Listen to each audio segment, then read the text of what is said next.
Welcome to the beginning of Armageddon.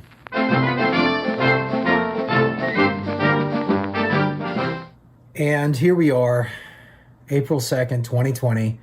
I posted this. 6.648 million new jobless claims. Holy shit. I didn't say shit. I did the little thingy, so it's not really shit. But it's really shit. At this point, we were technically done with our 15 days. 15 days to flatten the curve ended on April 1st, which was yesterday, a year ago. And we weren't stopping. And immediately, the warning that those of us that were against this lockdown insanity was that once we get into this, we're not going to be able to get out of this. And this was poo-pooed by the experts and the science and all these armchair morons, frankly, and you know who you are, who just had this blind faith in this bullshit. The people that dismissed this a year ago in favor of virus, only virus all the time, COVID 24/7, forget about everything else, we must only focus on the virus. You did this. Already at this point, it was overwhelming our state's unemployment facilities. And it's interesting how many people were absolutely shocked when they lost their jobs. And it's sad. It makes me so sad. The people that lost their jobs here did not deserve to lose their jobs. And the amount of people that said things like, oh, those companies were probably on their last legs anyway. Creative destruction. These are people that don't believe in creative destruction. These are people that don't understand economics 101. The amount of commentary around the idea that this was maybe for the best was insane. Okay? This is the same as the dry tender theory for all the old people that Cuomo and everybody else killed applied to jobs. I'm sorry, even if you're in a dying industry, if you're working at the last blockbuster on earth, right? And the pandemic comes along and it hatchets your job and puts you out on the street, that's not cool. It doesn't matter if you might have probably lost your job in another 9 months. The fact that it happened now and boom, you're gone, that does not make it okay. This is not, cleaning out removing the wheat from the chaff. This is insanity. These are huge numbers. This is a hockey stick of horribleness. And at this point in 2020, April 2nd, 2020, the narrative from Team Lockdown was that this was necessary for our safety. And how dare you put dollars ahead of lives? And this was right about the time that Cuomo was going on about not one life. I'm sorry, but if you are using the phrase not one life to describe your POV, you're an idiot. Because that is a myopic, polar, black, white, stupid ass way of approaching things. Who does that? Morons do that. Idiots do that. Weak people do that. Cowards do that. And that's who was in charge of our response.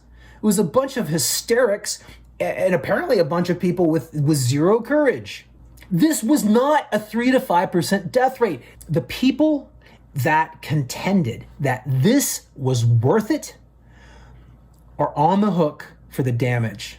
You were wrong. You pushed fear. You pushed misinformation. You joined the cancel brigade. You bullied people. You spouted off like you knew what you were talking about and you didn't know shit. And all you did was destroy everything we know and love because you are elite, hubristic dumbasses. And you're cowards. So thank you. Thank you for breaking the world, you fucking idiots. All right, let's go to number 2 from this day, this glorious April 2nd, 2020. This is an article from The Spectator. How to understand and report figures for COVID deaths. The Spectator. Already, we were seeing the fudging of numbers. And anybody that tries to claim that the COVID death numbers in the United States, in certain states, or in the world are accurate are either stupid or lying to you. It was so obvious at this point that there was data and then there was the narrative data. And the narrative data consisted of imagined real data. It consisted of urban legends, what ifs, possiblies, and butta coulda wouldas. The data was that this thing was plummeting. It was not 3 to 5% IFR. It was tracking down toward the flu. Again, why is this bad? Why was it verboten to point this out? How was that remotely helpful?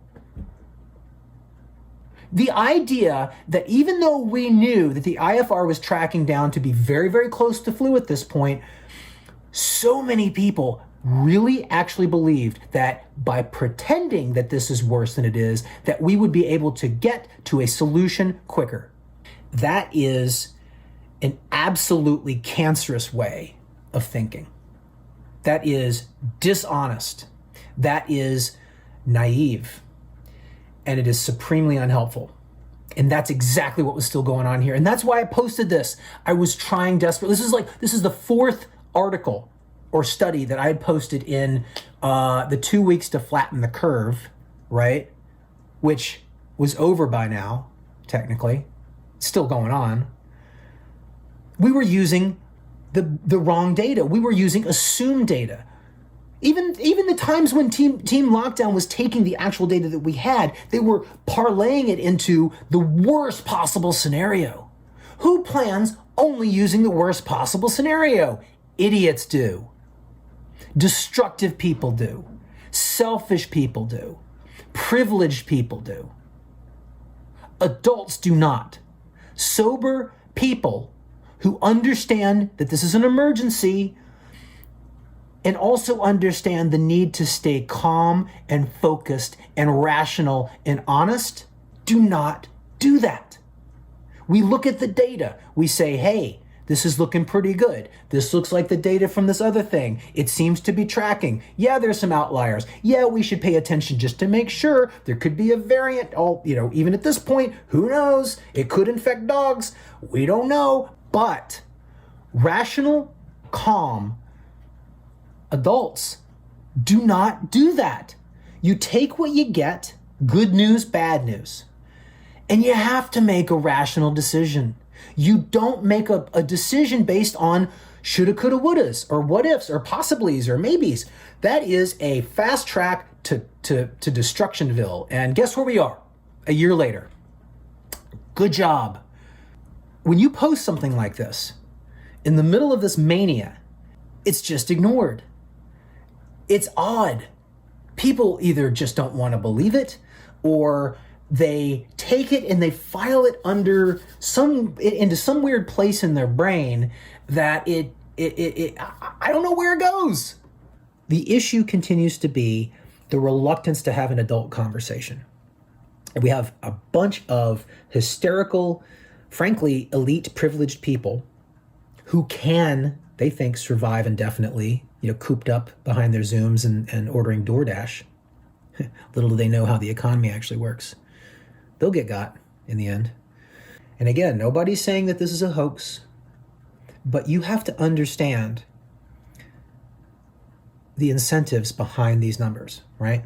And even the CDC, several months out, I think it was in August, published what we already knew, even at this point, which was the difference between dying with COVID and the dying from COVID. And this really shone a light on previous years' coding of influenza. And this is what the medical community doesn't like to admit. Well, a lot of the dishonest ones don't like to admit. A lot of great doctors love to talk about this because it's a gray area. Coding an old person, in previous times that got influenza and then died doesn't necessarily mean that old person died from influenza. It may have been the thing that kicked him over the edge. But just to, put it very simply, a lot of older people, a lot of at-risk people have a lot of illnesses. And it almost is like the straw that breaks the camel's back. That does not make it a from. And that's what most people don't understand. The CDC, again, fast forward from here to August 2020, I think, was when the CDC first released their from and of numbers. And they said that of was only 6% of COVID deaths. It caused a big old stir. People that were, sharing the CDC's own report were, accused of being conspiracy theorists. But once again, failing to understand the data.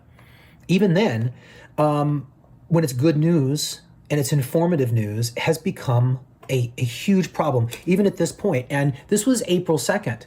This was, I guess, in my timeline, in my personal, quixotic endeavor to try and round out the narrative and try and help people with the fear and to sort of see some perspective on this.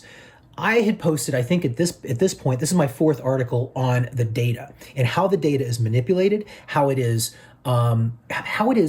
framed in a very unhelpful way. And what is it? Mark Twain said that there's lies, damn lies, and statistics. And here we are. This is an absolute illustration of that famous saying. And anybody can take statistics, wrap them up, put an official bow on them, and put it out and actually kind of change the conversation. And that's pretty reprehensible.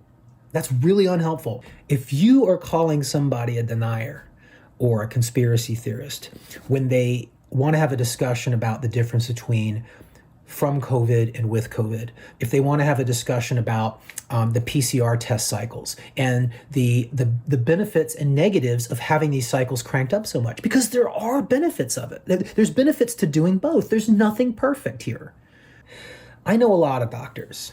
I know a lot of people in the medical industry, and I talked to a lot of them during this period.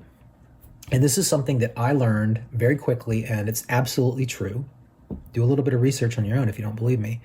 But even at this point, hospitals were over-coding COVID. We were testing, and we were over-testing COVID. We had the cycles cranked up way high to make the test very, very, very sensitive. And so a lot of these tests were false positives. A lot of these false positives were the fact that there were other, coronaviruses or even an infection from this coronavirus that somebody had gotten away with or gotten away with. So we knew that the tests were flawed. We knew that the death reports were flawed because hospitals at this point had completely closed down, right? They had stopped all elective surgeries. They had stopped all appointments, which is their bread and butter. Okay. And they had dedicated their hospitals to this incoming, wave that they all knew was coming, that never came in most cases, almost all cases, thank goodness. But they dedicated their wards, their entire hospitals to COVID. And they even cut staff. And you started seeing around this time stories of hospital workers across the United States being laid off. And sadly, in a lot of places that were very rural, just totally unnecessary based on even how at this point, even we agree that the virus likely spread. Again, you look at New York, you look at the denser places, it seemed to have a correlation. Is that absolutely 100% causation? No. But that also means that smart people wouldn't necessarily shutter, some, podunk, hospital thing in the boonies. Like, why would you do that? You do that after you have like a little spike or something, like, keep your wits about you. But no, we overreacted in almost every single way, because we're hilarious. But yet again, counting the data, being honest about the data, being skeptical about the data, even if it's positive data. The problem was and continues to be that we are not allowed to ask those questions. We are, as soon as you bring that up, we are accused of being deniers, anti-vaxxers, or whatever. And wow, I can't think of a worse way to solve a problem. And it comes back to a group of people that honestly believe, I think, that they believe that they have the solution to this thing. And on top of that, they think that the only way to give their strategy a chance of working is to force everyone to obey their every command. And if that's your idea of a strategy to solve anything, that is the worst strategy I've ever heard in my life. I mean, who do you think you are? How dare you do that? Again, the numbers, the tests, it's okay to be skeptical of these things. And I would argue that it's important to be skeptical of these things. But these people they have seized the reins. They've seized the controls. And it is like, some old crazy Buck Rogers episode where you have the scaredy cat on the craft who has seized the controls of the ship and is driving them into the sun. And the rest of the crew is going, "What the hell are you doing?" That's where we're at now. And it's only April 2nd. We have a whole year of this. Thanks, Team Lockdown.